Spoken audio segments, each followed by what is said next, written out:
Hi, I'm Kirby Allison, and in today's Q&A video, I'm going to answer your questions that you've asked on our YouTube comments. These Q&A videos are one of my favorite videos to film because they allow me to answer the questions in more depth that you all are asking on our YouTube channel. Of course, I try to get back to as many of these questions as I can personally, but I'm unable to get to them all, so this is a great opportunity to answer your questions in greater detail. Our first question today is from our How to Tie a Tie video, where I walk you through step by step how I tie my favorite tie knot, the Old Bertie. And this question is from Haunted, and it reads, can the Old Bertie be done only with a certain fabric, i.e. silk? So it's a great question. Of course, all of the tie knots can be really used on any different tie and any different fabric. So whether or not it's wool, silk, cashmere, or a blend of either, really they all work on anything. Some tie knots use more material than other tie knots. So like for instance, the Old Bertie uses a little bit less material and result in a slightly longer tie. So you might find that relative to the rise of your trousers, that the short end of the tie is extending too far below the large end of the tie, in which case you might want to consider a knot that is using more material or a shorter tie. So for instance, a half Windsor or a full Windsor knot is going to result in using more of your tie to tie that knot.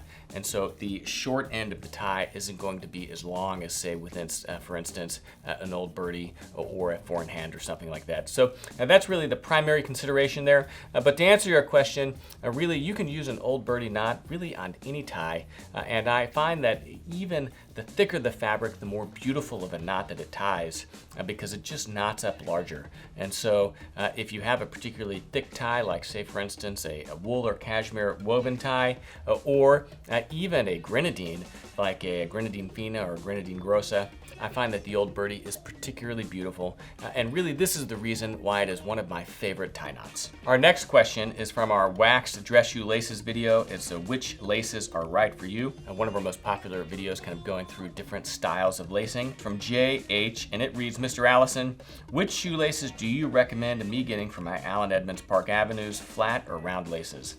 So Jay, this is a great question, and I actually have a pair of Allen Edmonds here that I thought I would pull out specifically for your question. This, of course, is their iconic Park Avenue.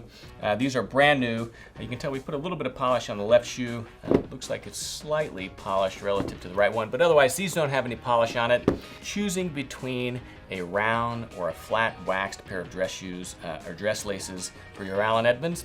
Let's take a look. I've got one of each. So let me lace these up real quick and we'll take a look together.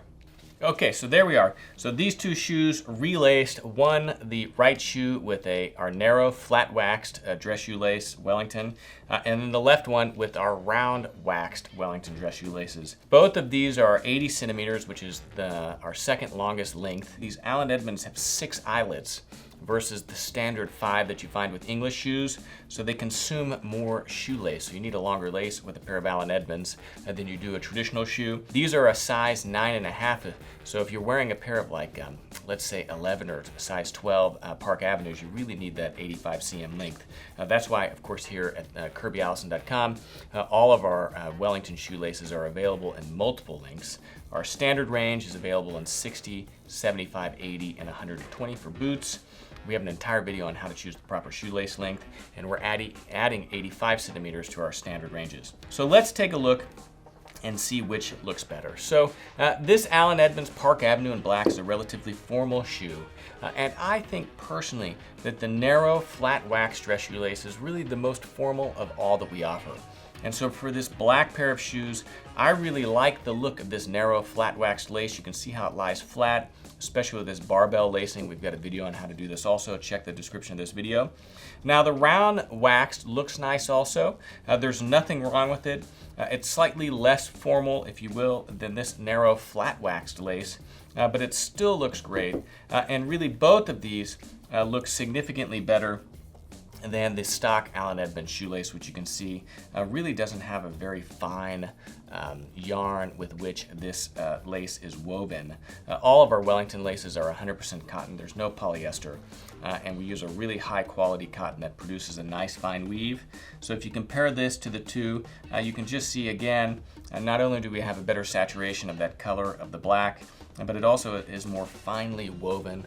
Think of higher thread count sheets. It just produces a finer finesse, if you will, to these dress shoelaces. So between the two of these, I would go with the narrow flat waxed. If it was a brown pair of shoes, you know, like a lighter brown, maybe I would go with the round flat waxed. But let me know in the comment section below which you prefer. Really interesting question. All right, up next we have a question from our Easy Edge and Heel Care for Your Shoes video. This to me is an essential video for anyone that is looking to take great care of their shoes. I feel like edge and heel care is really that final frontier of shoe care. There's a lot of people that know how to shine a pair of shoes. They can produce a nice mirror shine on the toe cap and the heel quarters, but they neglect the heels and edges. And I feel like the heels and edges are really so important. It's that cherry on the top of a great shoe shine that really differentiates a well-shined pair of shoes from everything else. So this is from JLP4444, and his question reads, I have a pair of Alden cap-toe Bluchers that have a two-tone double leather sole. One section of the sole is dark brown, the other is close to black. Would you recommend doing both with a dark brown cream and then using a Q-tip or something to try to touch up the black section? Great question. So I think with edge and heel care, sometimes you do see this, and I think it's one of the things that I really like about a beautiful, naturally finished edge and heel, is that you're able to differentiate the different layers. You see this on heel blocks, you see it with double-soled shoes, where one layer of the sole is a slightly different color than the other layer. You even sometimes see it with even standard shoes where the welt is darker than the outsole. So my suggestion would be don't overthink this. Use one color of cream and wax polish to really finish that heels. And if you see a little bit of a difference in color between those layers, I would really embrace that as one of those characteristics of just a beautiful pair of shoes that is made with natural leather, that there is going to be a little differentiation in color. I wouldn't worry too much about that. Now, in our edge and heel care video, I absolutely recommend using the Saphir Pomander cream polish to recolor, and then the mirror gloss, I think, is my favorite of all of the edge and heel care products out there.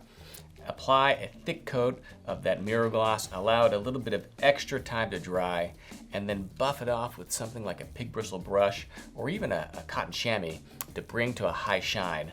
And that is going to produce the best finish to your edges and heels of any of the products out there. Certainly better than like the Renovating Repair Cream, which we used to recommend, or even some of the liquid dyes out there. So if you're interested in edge and heel care, we have an entire series of videos beginning with basic edge and heel care all the way up to advanced edge and heel care. And we have the links to those videos in the description below. Great question, hope this helps.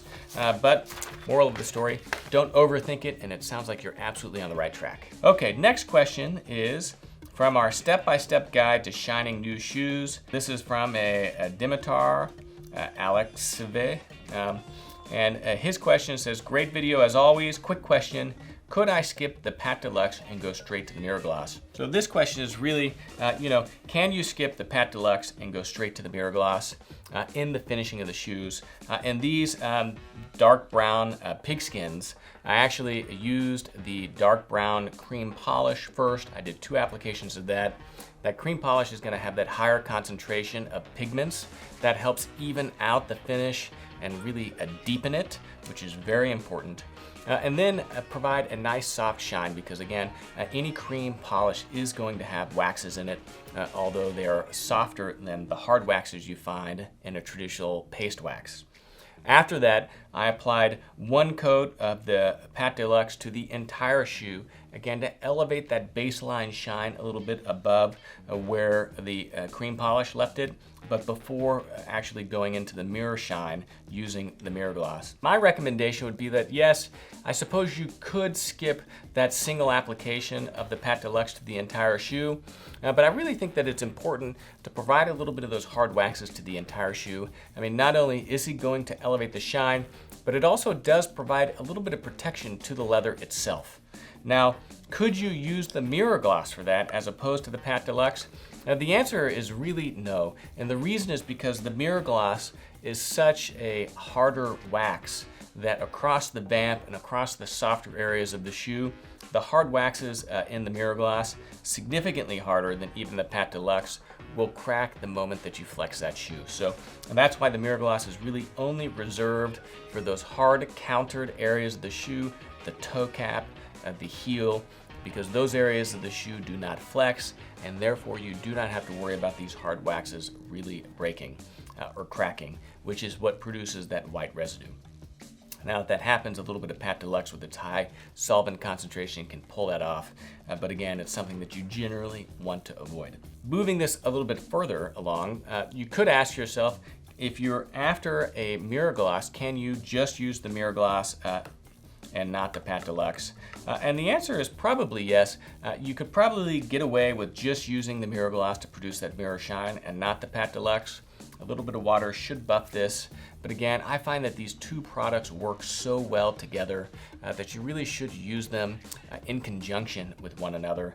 They really just do such a great job together. Again, that mirror gloss to provide that foundation of hard waxes, and then that solvent-rich Pate de Luxe to really glassage those hard waxes, to elevate that shine, to melt it down, and to really make it pop. So I like to use these two products together. If you're on a little bit of a budget, of course, I totally get that and understand.